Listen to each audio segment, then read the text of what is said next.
வணக்கம். நான் உங்கள் முருகன். இப்போ மக்கள் பரவலாக என்ன பேசுகிறாங்க அப்படின்னா, செய்வன செய்வன அப்படின்றாங்க. எனக்கு செய்வன வச்சுட்டாங்க, யாரோ என்னமோ செஞ்சுட்டாங்க அப்படின்றாங்க.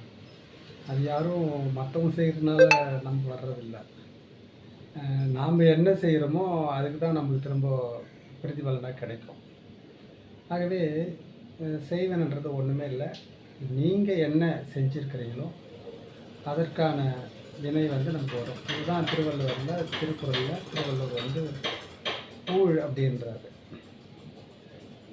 அதனால் இந்த ஊழ் அப்படின்னு சொல்லும்பொழுது நீங்கள் செஞ்சுருக்கிறீங்களோ அதுக்கான வினை பிரதிபலன் உங்களுக்கு கிடைக்கும் அப்படின்னு சொல்லியிருக்காங்க. அது ஒன்றும் இல்லை. இப்போ நீங்கள் பொதுவாக ஒரு பேருந்து நிலையத்திலேயோ வேறு எங்கேயோ நீங்கள் நின்றுட்டுருக்கிறீங்க, அப்படி சுற்றி லைட்டாக பாருங்கள். சும்மா அப்படி ஒரு விசிட்டு ஒரு சைட் பாருங்கள். பார்த்தீங்க அப்படின்னா உங்களை எத்தனை பேர் பார்த்துட்டு இருக்கிறாங்க அப்படின்னு தெரியும் உங்களுக்கு. கண்டிப்பாக நீங்கள் எங்கே போனாலும் உங்களை ஒரு 10 கண்ணு நோட்டமிட்டுக்கிட்டே இருக்கும். நீங்கள் என்ன பண்ணுறீங்க, எங்கே போகிறீங்க, அக்கம் பக்கத்தில் இருந்தாலும் சரி, நீ வேறு வெளியூர் போனாலும் சரி, உங்களை ஏதாவது ஒரு வகையில் நோட்டமிட்டுக்கிட்டே இருப்பான். அங்கே நீங்கள் என்ன செய்கிறீங்க அப்படின்னு பார்ப்பாங்க. மறுபடியும் நீங்கள் அவங்களுடைய தொடர்பில் என்றாவது ஒரு நாள் நீங்கள் போவீங்க. அப்போ அவன் நம்மளை வச்சு செய்வாங்க. நீ நல்ல விஷயங்கள் தர்ம காரியங்கள் பண்ணுறீங்க, நல்ல பேச்சு பேசுகிறீங்க, நல்ல செயல்களை செய்கிறீங்க அப்படின்னா உங்களுக்கு ரெஸ்பான்ஸ் கிடைக்கும். நீங்கள் பொது இடங்களில் ஏதாவது ஒரு அவமரியாதை பண்ணுறீங்க, இல்லை அராஜகம் பண்ணுறீங்க, வேறு ஏதாவது ஒரு தவறுதலாக நடத்துக்கிறீங்க சமூகத்தில் அப்படின்னா அதுக்கடுத்து நீங்கள் அவங்களுடைய தொடர்பில் போகும்போது உங்களுக்கு அதுக்கான மரியாதை கிடைக்கும். இதுதான் நம்ம என்ன செய்கிறோமோ அதுக்கான வினை செய்வினை அப்படின்னு பேர் இதுக்கு. இதுதான் என்னென்னா தீதும் நன்றும் பிறத்தரவாரான்னு சொல்லிட்டு கணியன் பூங்குன்றவர் சொல்வார்.